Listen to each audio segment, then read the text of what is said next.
Olá, familiares. Prazer novamente. Dr. Randalus Madeira. Eu estou aqui com o Dr. Carlos Eduardo. Nós estamos aqui hoje para fazer um comentário, fazer algumas considerações a respeito do caso das famílias que foram lesadas com essa questão das empresas de Guarulhos. Hoje, 5 de agosto. Vamos lá, gente. Primeiramente, eu gostaria de pedir licença e respeito por todos os demais colegas de profissão, os advogados que defendem os interesses das empresas envolvidas nessa questão da central do crime ou a central do golpe, como também todos os demais advogados que estão aí defendendo arduamente os direitos das suas clientes e clientes, tá bom? Vamos lá. Muitas pessoas já me conhecem. Eu estava presente lá no plantão do 96DP, o qual, depois de atuar para as minhas clientes, eu desci e fiz algumas considerações de suma importância para todas as famílias que estavam ali na friagem da madrugada do dia 31 de julho. Gente, vou recapitular aqui com todo respeito e novamente reforçando tudo que eu coloquei. As meninas estão presas, detidas, por causa da omissão da empresa. Se a empresa ou as empresas envolvidas comprovassem em sede policial que todos os supostos boletins de ocorrência por estelionato estão respaldados por documentos de estorno, documentos de cancelamento, documentos de desacordo comercial e não existe vítimas lesadas que saíram no prejuízo do que supostamente contrataram e não teve o serviço prestado, ou se teve também, deveriam ter feito isso em sede policial. Pois bem, por se tratar de diversas empresas, deveriam ter um controle documental a nível avançado, sem aquele englomation, não, estamos fazendo, estamos juntando, estamos mostrando. Eu creio que todos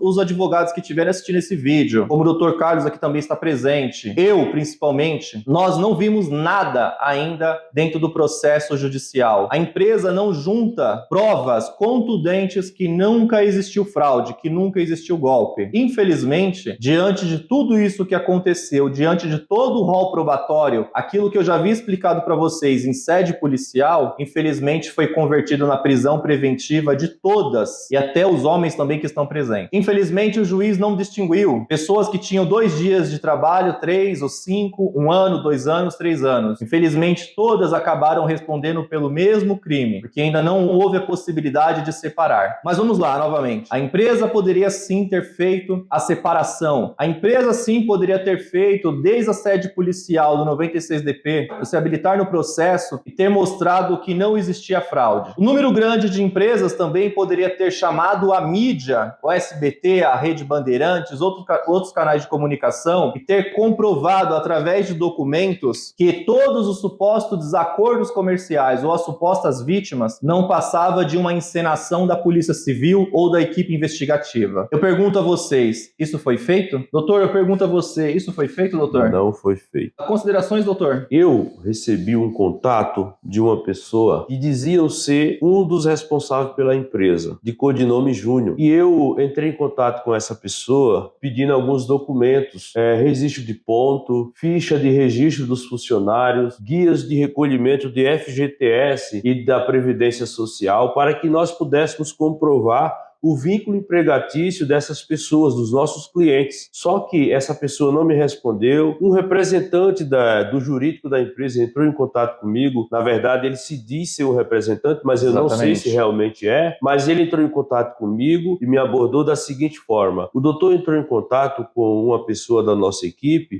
requerendo alguns documentos. E nós estamos levantando, doutor, porque a polícia, quando adentrou, levou toda a documentação, levou algumas coisas aqui. Nós estamos vendo o que foi que ficou para a gente poder fornecer para os doutores para poder juntar no processo. Só que uma empresa que faz um trabalho de assessoria, ela só tem os documentos físicos ou nos computadores? Será que essa empresa não tem um drive? Essa empresa não tem uma nuvem onde ela possa juntar essa documentação dos seus funcionários? A empresa não tem um controle dessas pessoas que têm registro para que ela pudesse comprovar, juntar nos autos desde o princípio e evitar toda essa celeuma que se causou e esse constrangimento não somente para quase 60 trabalhadores, mas também se estendendo para os seus familiares. Exatamente. Fazendo um gancho em cima do que o Dr. Carlos acabou de pontuar, se todos os funcionários são registrados, como diz a defesa, mais de 95% dos funcionários, por que a contabilidade, o RH dessa empresa não tem o controle, a ficha de registro desses funcionários? Por que a contabilidade não não usa a senha do ECAC ou certificado digital dessas empresas e baixa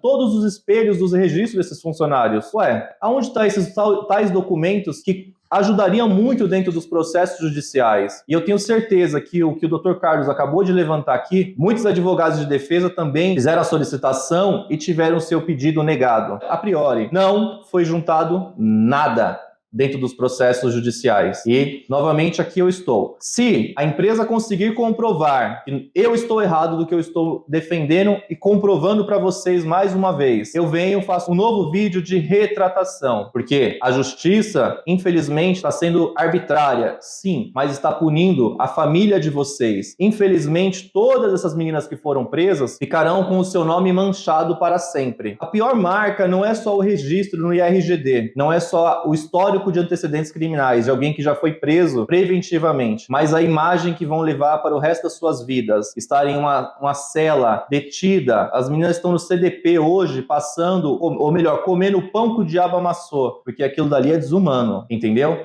E afinal, aonde estão os sócios dessas empresas? Cadê a cara que eles não botam? Cadê os documentos? Cadê a comprovação que não existiu fraudes? Então, espero que isso faça sentido e que todos vocês, familiares, possam mover montanhas, juntamente com seus respectivos advogados. Dr. Carlos e eu também estamos disponíveis aqui, juntamente com todas as nossas equipes. E se for necessário, vamos bagunçar de novo, vamos levar para a mídia, vamos fazer isso repercutir, porque embora exista a aberração do judiciário, o erro do judiciário, mas a decisão foi fundamentada por omissão da empresa. A empresa detinha mais de 150% do poder de resolver isso, lá em sede policial, e até agora nada fez. Aí advogados da empresa compartilham desinformações com vocês através de grupos de WhatsApp, falando que nós, advogados, estamos correndo atrás deles. E nós, advogados, estamos trabalhando em conjunto com eles. Não, nós não estamos trabalhando em conjunto com eles. Pelo contrário, eles deveriam entregar as provas para nós. Eles deveriam, sim, fazer o que deveria ser feito, que é provar que nenhuma delas tem envolvimento com nenhum tipo de crime, que nenhuma delas levou vantagem sobre esse suposto crime de estelionato, organização criminosa e enganar consumidores. E vale lembrar, doutor Randall, que enquanto estávamos no primeiro DP em Guarulhos, aguardando a audiência de custódia, em toda a vida na advocacia, eu nunca fiz audiência de custódia em bando, porque ali não era nem grupo, era em bando, uma sala muito apertada, sem estrutura, e nós fazendo audiência de custódia num ambiente apertado e o calor estava insuportável, apesar de um dia frio. Enquanto lá estávamos conversando, tentando entender o que estava acontecendo, havia pessoas